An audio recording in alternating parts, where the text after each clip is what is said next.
is going on, guys? It is your boy Cash, and today we're going to be finally going over the 2 awakenings because I spy with my little eye that they are saying that there's going to be another awakening, a solo character coming in, which is Karen.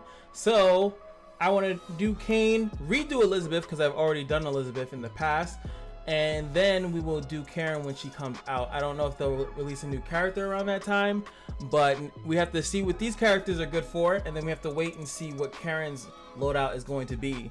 One little thing that I also suggest is that you hold on to all your awakenings until you can fully max awakening someone. The reason why I'm saying that is because of the situations like with Karen. Maybe you didn't like Cain, but you was like, might as well get him. I don't know when the next one's gonna be. Same thing with Elizabeth. And then Karen might come out and be the coup de la grace. And then you're like, that's why I suggest to people, wait until you have exactly 300 awakening essences and then go into the party. But with Wild Warrior Cain, let's see what the party is like with this young man. Now, it's funny is that a lot of people complained about him actually getting a jacket in his awakening state. Meanwhile, he actually starts off with like a little coat or something, so he was always fashionable. Not as fashionable as Eddie Baby, but you know, he, look at that, he even got the open, I mean the gauntlets look weird as hell. But then eventually he like takes off everything. He has the ripped pants, he's a wild boy, the tribal tattoos and all the other stuff like that. You know, he looks pretty crazy. I don't even think, you can see some in the arm, but he doesn't have any on this, like on his stomach that you would see. So only at this point does he finally get the wild and wickedness. But then, you know, he got a little upgrade. You know, sometimes you gotta style out. Wow, I didn't even notice that they turned from black to white, which is actually stupid if you really think about it. Imagine getting a bunch of tattoos and then having to change the color of them. If anyone here actually has tattoos, please let me know how actually crazy that is. Or is it easy? I'm kind of curious. How hard or easy is it to go from black tattoos, like black inked tattoos, and then change them to white? It could be easier than what I think. It just seems like it would be like a waste of money.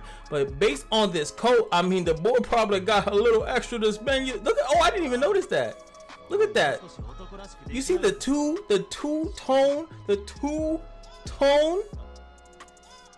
different, oh boy, this boy Cruella de Vil. This might be Cruella de Vil's son. This boy out here doing it. Let me not waste too much time for you lovely people. Let's go over the skills. First up is going to be his leader skill is Bestial Instinct, increases allies damage dealt to support enemies by 50%. This sounds really cool, but as we know, this kind of sucks. His whole kit, spoiler, his whole kit in passives really have to do with like killing out supports, and because of the way he works, he will be able to sustain himself through them. But there's only one support dungeon, advent dungeon I should say, and that's Sid, and you're not using him instead at all, so so that kind of sucks. You know, his leader skill is going to be pretty much not used at all. Next up is his first passive is going to be 30% chance to awaken Untamed Nature for 2 turns when an enemy recovers HP, and that is any little essence. And if you guys are from the old school, you could type hashtag old school in the comments. Let me know that you are from the beginning of the days where literally every tick of auto HP recovery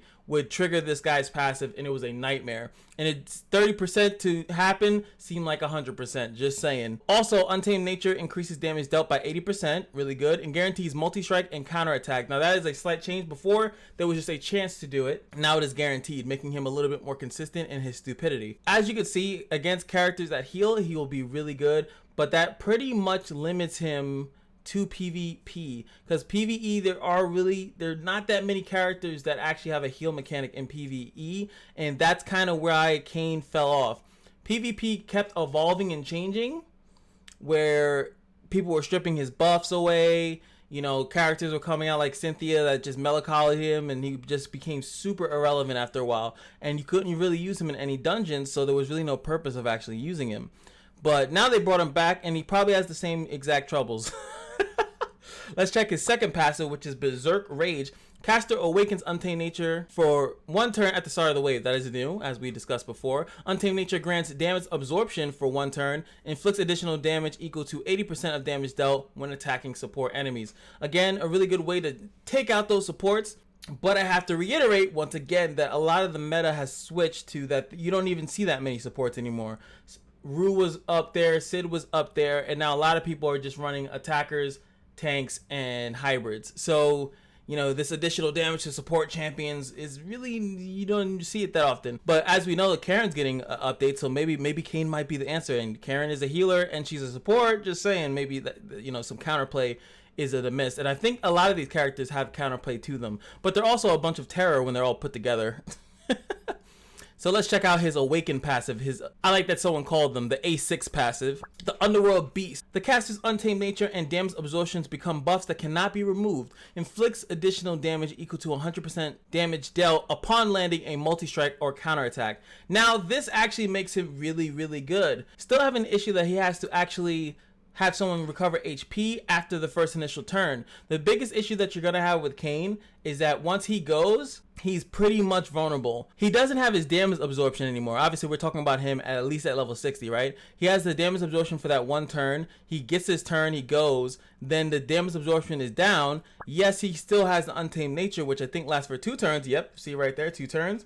Which he's doing more damage, he's going to counterattack, but he's still relatively squishy, and he's going to get killed because nobody wants to have him alive because they know that there's at least 1 to 2 characters on their team that has auto HP recovery. So yeah, they're pretty much going to snipe the old boy. Luckily now he doesn't have to worry about Ruby stripping his buffs or anything of that nature. They also changed Melancholy so that it doesn't really block this, because if a buff becomes unable to be removed, Melancholy won't deal with it in that same manner. So that was a nice little sneaky change that they did. So that's nice. So again, he's meant for PvP and he's gonna be a menace there because it's always auto HP recovery.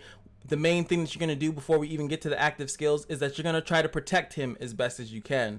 Keep him there for as long as you can. This man used to solo whole teams. Anyway, his active skill 1, his S1, is going to be the Beastly Blast. Inflicts damage equal to 100% of attack and a 50% chance to decrease the target's recovery amount by 100% for 2 turns. As you can see, as you level this up, only once you get it to level 6, it will actually gain penetration damage. Penetration damage is going to be the loveliness that is the ability to hit past shields and past damage immunities. I actually suggest that this will probably be the thing that you want to level up first, just because he is multi-striking and counterattacking pretty much for the rest of his life. If you're putting him in the positions that he is supposed to flourish in, he is going to have his Untamed Nature up most of the time. So you really want to level this up, in my opinion, first, because it's going to be the thing that's going to be doing the most damage. Next up, you have the Dark Beast. Inflicts damage equal to 110 of attack to 3 targets, 35% chance to, again, lower their recovery amount by 100%. The reason why he acts like this, the reason why this whole thing works in this nature, is purely because even though, which is so messed up, I always felt this messed up, his HP recovery thing works if you actually recover HP, but even if it's blocked, it will still count towards it. I don't know, I've always hated that. It's like, yo, I didn't even get HP, but you're like,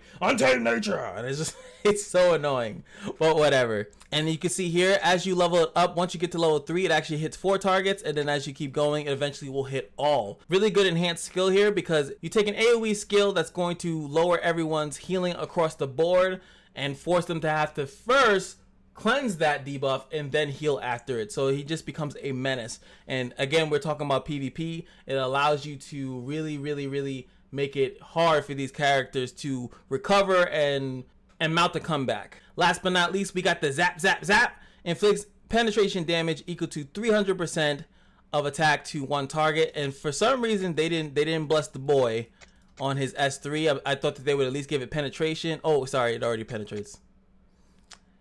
I can't read, but yeah, you know, they could have gave it ignore defense like everything else. So so yeah, it already penetrates. I kind of forgot about that. I'm like, I'm a loser, Johnny. But that's pretty much Kane. So like I said, you're putting him in situations where there has to be some type of recovery aspect on the enemy team so he can stay within his passives.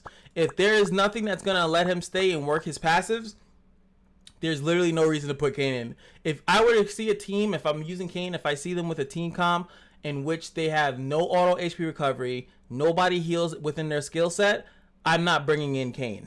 It is literally a waste. Unless you're just trying to nuke a support in the, what support doesn't heal? But unless you're trying to nuke a support for some reason in the beginning of the fight and you wanted to use Kane to do that instead of, I don't know, any other DPS that's currently in the game with ignore defense.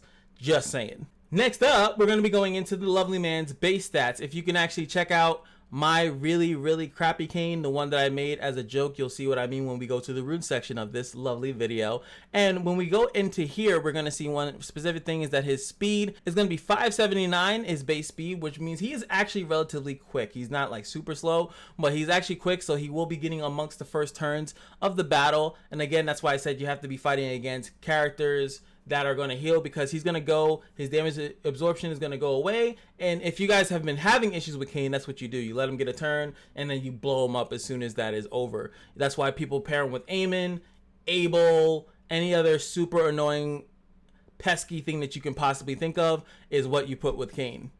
All his other stats, attack, HP, defense, if you guys don't know from every other guide, all SSR of a certain role will have the same attack, HP, and defense across the board. So on the left side, you're going to see all of those beautiful stats. So all SSR attackers will have the same base attack, HP, and defense. Moving right along, I sure you could see it.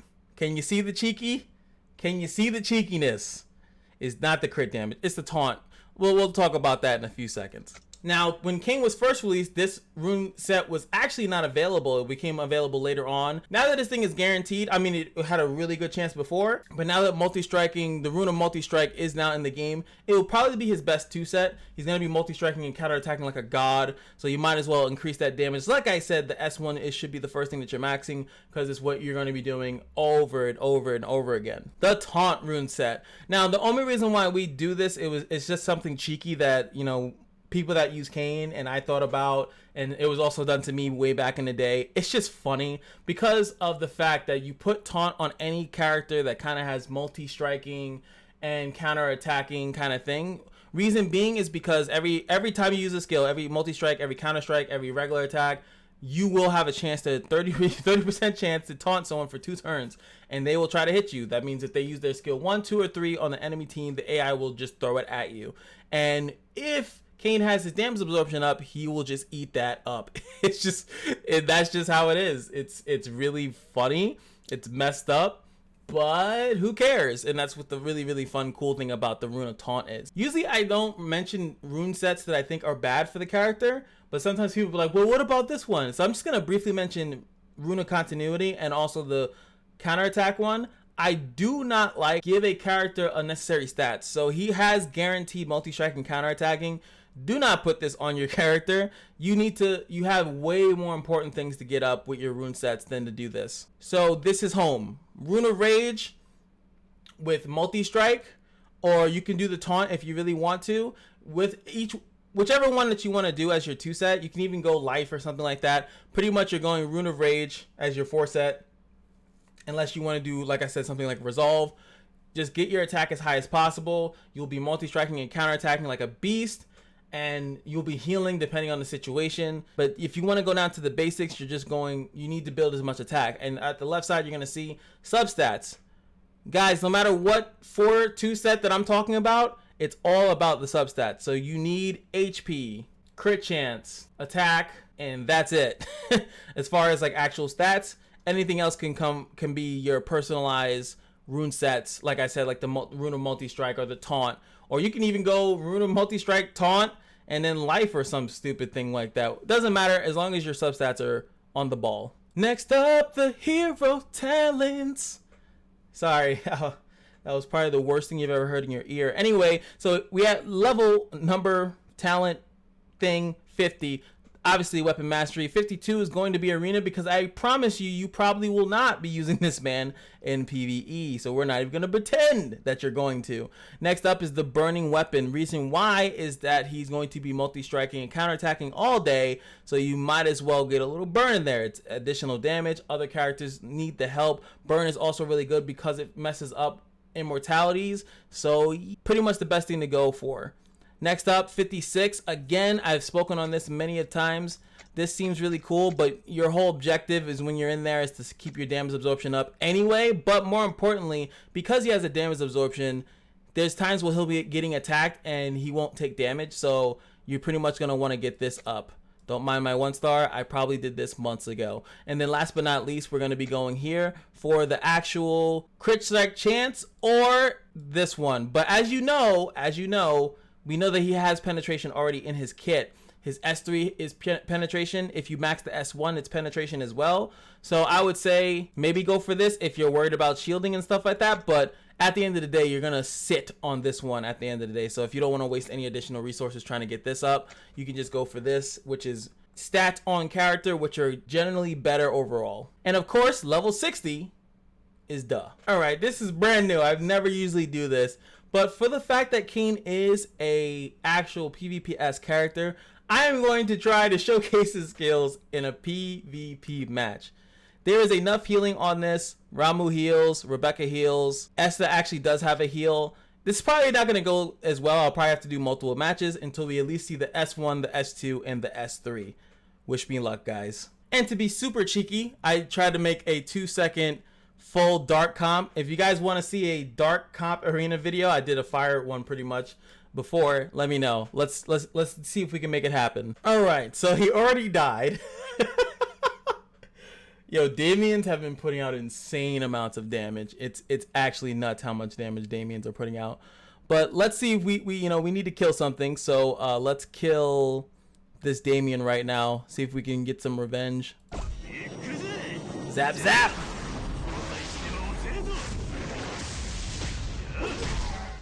Oh, that was terrible. Okay, we got the perfect guy. We found the perfect guy. There's no way Cain doesn't do well in this match right now, because we're fighting Abel. He literally heals every turn, so we should be good. All I need to do is get the S2 and the S1. Alright, screw this. Codex time. I'm sorry, man. He's just not that good. I'll be honest. Even with Awakening, it's a little too hard. There goes. That's his S1. Honestly, mine's also like not built. Mine's also not awakened. Mine is still getting infected by Melancholy. So when I was fighting against the Cynthia's there, it was a little bit hard. But at the end of the day, he's okay. I just don't think he's that good. Even when I fight against Awakened Cains, it just seems as though all you have to do is just let him get that one turn. And then once the damage absorption is not there, he has really no other defensive capabilities. So you just kind of blow him up. And that's kind of what I was just dealing with. And it was just like, my turn went. And then I fought against Cynthia, which is, it sucks that she's kind of popular right now. And she disabled my stuff. If I had Awakening, I would definitely have won that fight, probably solo with Cain. But that's like the only scenario against the Abel and against the people that are healing a lot. And it's just not good, especially because a lot of people, like I said, are running more DPS-oriented stuff. I should turn him around so he's actually looking at you guys. Hold on, let's put him in his pimp suit. Let's put him in his pimp suit. S3 pimp suit. There we go. S3 pimp suit. But that's about it. Let me know what you guys think about Cain. Have you been having success with him, or is it still troubling? Do you think he still needs another buff? Let me know what you... Just let me know. I'm here to listen, baby. Obviously, next up is going to be Elizabeth, and then Karen when she comes out, and then if there's a new character, we'll cover that as well. But until then, remember, every day at the Kashino is your lucky day, and I'll see you guys in the next video. Peace.